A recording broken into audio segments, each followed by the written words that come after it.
हनुमान, तुम्हारी इस अटूट भक्ति के कारण ही तो तुम्हें धन्यवाद कहने के लिए शब्द ही नहीं ढूंढ सका मैं।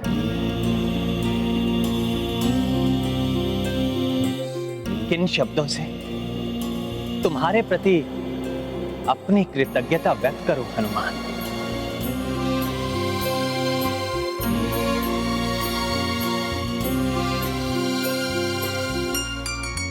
तुमने मेरे और संसार की सेवा में सजग रहकर जो उदाहरण प्रस्तुत किया है उसे शब्दों में कहा ही नहीं जा सकता।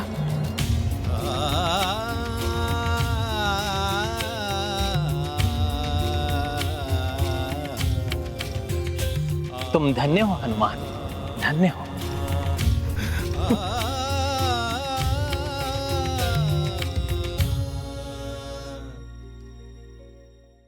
प्रभु, आपका यह तुच्छ सेवक इतनी प्रशंसा का पात्र नहीं है।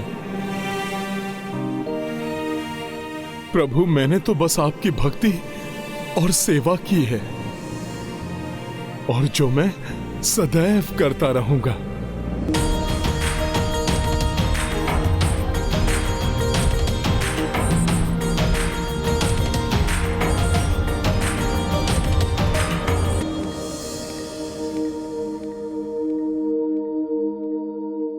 प्रभु, त्याग तो अंगद ने किया है, जो अपने पिता के वध के बाद भी माता सीता को ढूंढने निकल पड़े।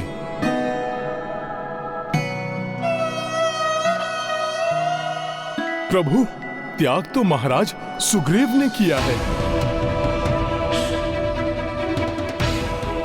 जो राज्य के सुखों को छोड़कर हमारे साथ सर्वत्र भटकते रहे।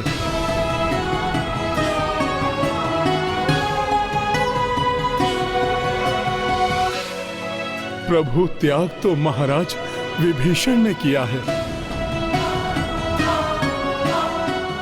जिन्होंने अपने ही सगे संबंधियों के विरुद्ध युद्ध किया।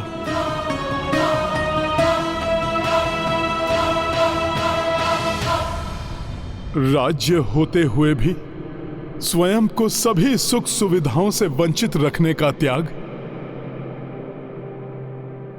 भरत भैया ने किया है।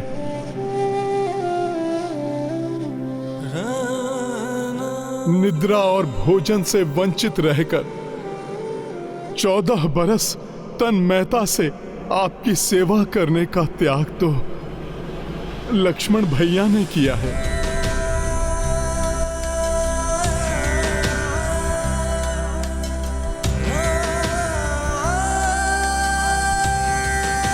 प्रभु, त्याग तो माता उर्मिला ने किया है। 14 वर्ष तक एक साध्वी के समान जीवन यापन कर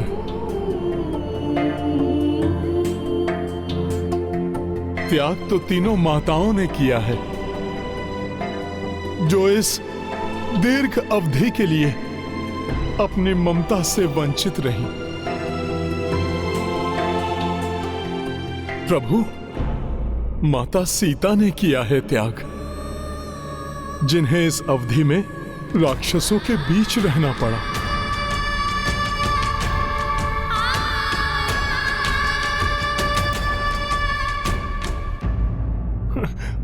और प्रभु, त्याग तो स्वयं आपने किया है, माता से अपनी विरह की वेदना को झेला। प्रभु, इन सभी की तुलना में तो मेरी सेवा का कोई महत्व कहां है प्रभु।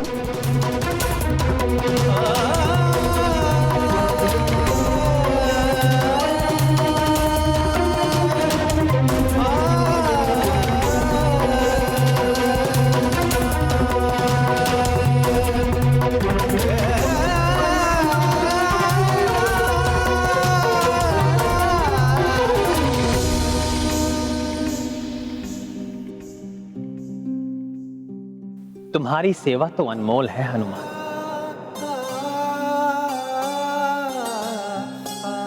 यहाँ पर सभी को उनके त्याग के फलस्वरूप कुछ ना कुछ प्राप्त हुआ। अंगद युवराज बने, महाराज सुग्रीव को एक मित्र की प्राप्ति हुई,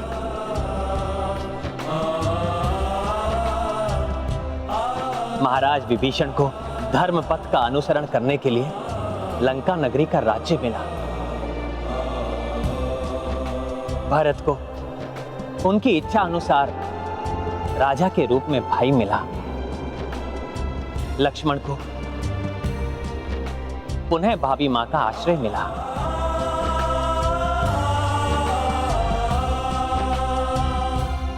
देवी सीता को उनके पति और मुझे अपनी पत्नी का सानिध्य प्राप्त हुआ।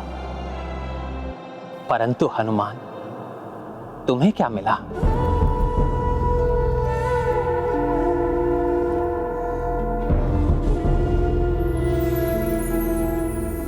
कुछ नहीं, कुछ भी नहीं।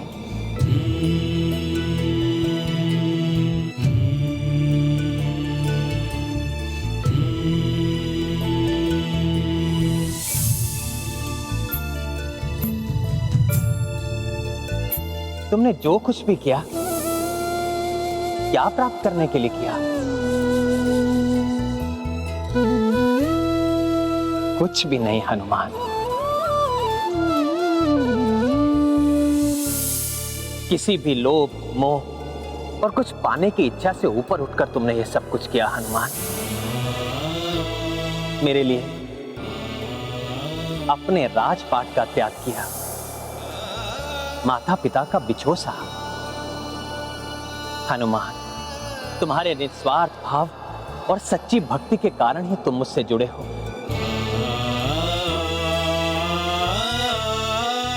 मुझे समझ में नहीं आ रहा कि इसके लिए क्या दूं तुम्हें, क्या दूं हनुमान?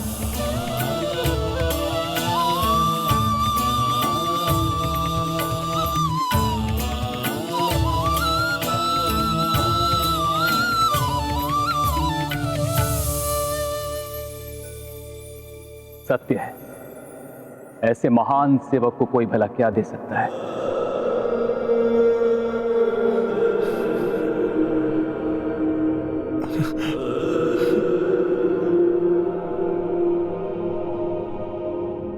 प्रभु, यदि आप मुझे कुछ देना ही चाहते हैं तो मुझे सदा के लिए अपने चरणों में स्थान दीजिए।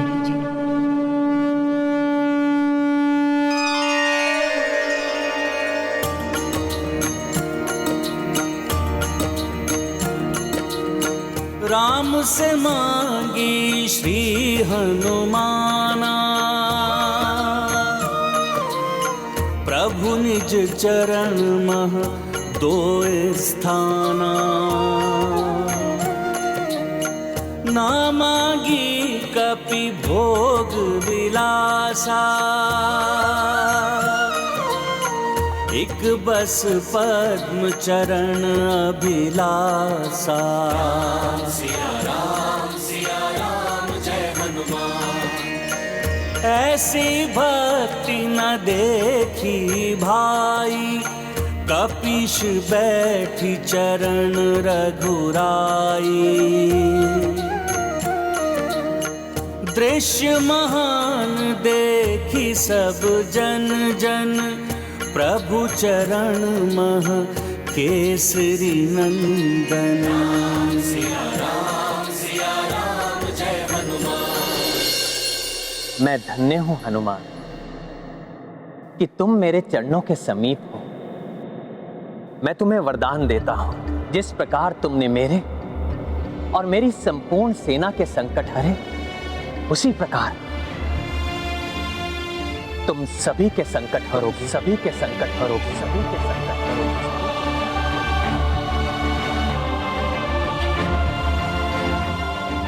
संकट मोचन महाबली हनुमान। संकट मोचन नाम तिहारो, को नहीं जानत है जग में। संकट मोचन नाम तिहारो, को है जग में हनुमान। संकटमोचन महाबली हनुमान की, प्रभु श्री राजा राम की।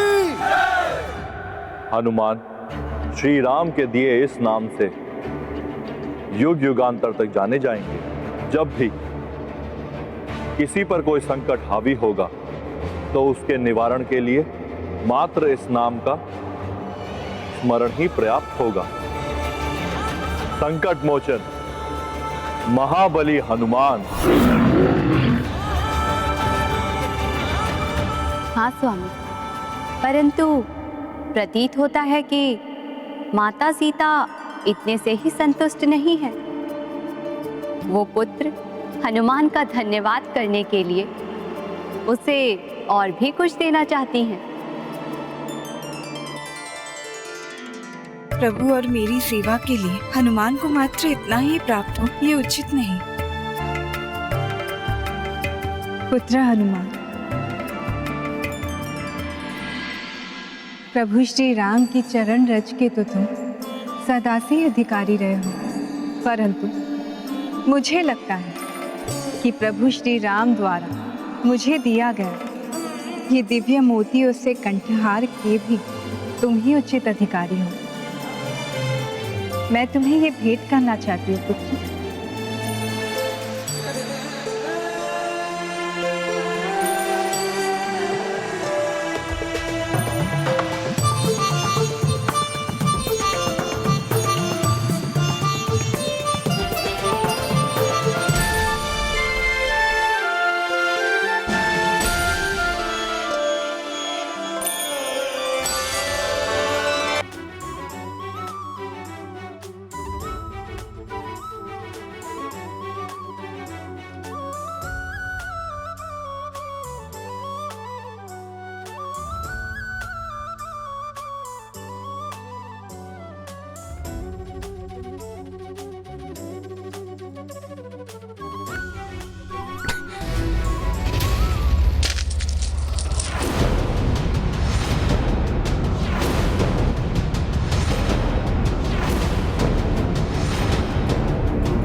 ये क्या कर रहे हो तुम पुत्र?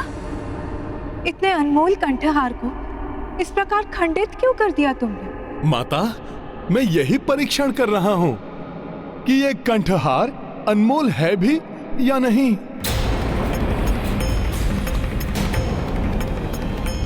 पुत्र, स्वयं पवन देव ने स्वामी को दिया था, तो फिर इसके अनमोल होने में संदेह कैसा?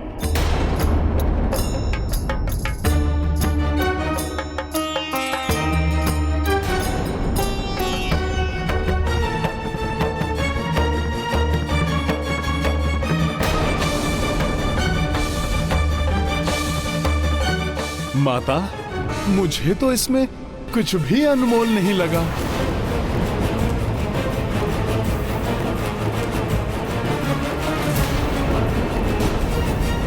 ये क्या कह रहे हो तुम पुत्र? क्या ये पवन देव और अन्य देवताओं का अनादर नहीं? क्या तुम मेरा मान भी नहीं रखोगे? माता, आप मुझे क्षमा कीजिए। किसी का अनादर करना मेरा आशय नहीं था, किंतु मुझे यही ज्ञात हो गया है कि मेरे लिए इसका कोई मोल नहीं है।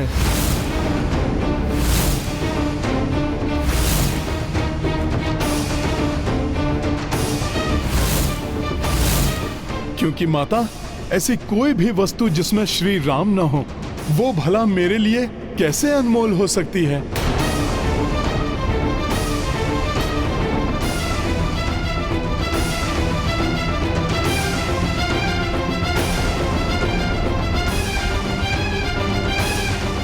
श्री राम? हाँ माता, जिसमें मेरे प्रभु श्री राम नहीं, उससे मेरा कोई लगाव नहीं।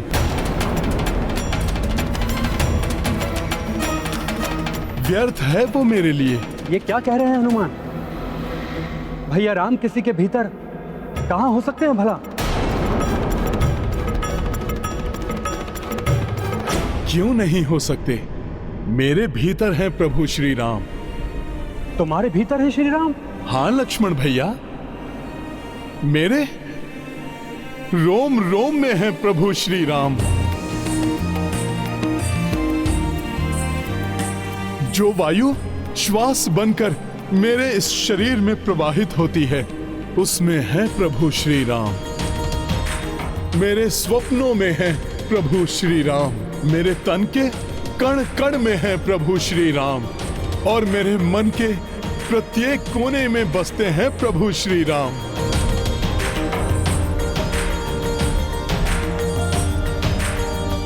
भावावेश में कहा गया कथन सत्य से कहीं दूर है हनुमान। नहीं लक्ष्मण भैया, इस भक्त की भक्ति असत्य नहीं है। आप मेरी भक्ति पर संदेह मत कीजिए। मुझ जैसे राम भक्त का यही एकमात्र सत्य है, जो मैं अभी यहीं प्रमाणित कर सकता हूं, दिखा सकता हूं मैं आपको।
क्या करने वाले हैं हनुमान जी?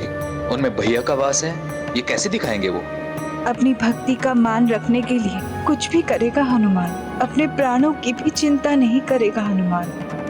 भैया तो मेरे सामने हैं, फिर उनका हनुमान जी के भीतर होना कैसे संभव है? अब असंभव को संभव कैसे करेंगे हनुमान? स्वामी, ये हनुमान क्या करने जा रहे हैं? जय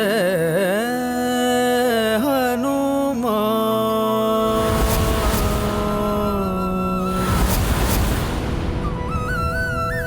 जय श्री राम।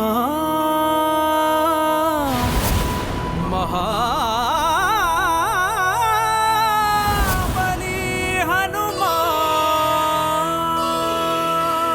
जय हनुमान जय रघुवर राम, जय हनुमान जय रघुवर राम, जय हनुमान जय रघुवर राम। प्रभु श्री राम जय हनुमान, प्रभु श्री राम जय हनुमान, प्रभु श्री राम जय हनुमान, प्रभु श्री राम जय हनुमान।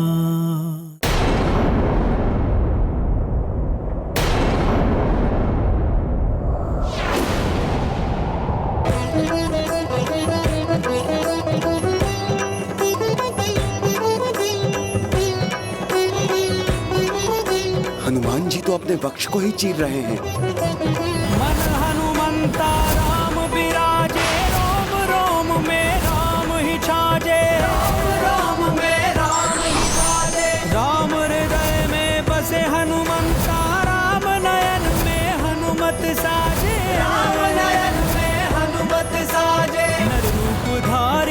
जगत उद्धारी नारायण है राम, संकट हारी असुर संहारी रुद्रावतारी हनुमान। जय श्री राम बोलो जय हनुमान, जय श्री राम बोलो जय हनुमान, जय श्री राम बोलो जय हनुमान, जय श्री राम बोलो जय हनुमान।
प्रभु श्री राम जय हनुमान। प्रत्येक भक्त में ईश्वर का वास होता है। आवश्यकता है केवल सच्ची भक्ति की।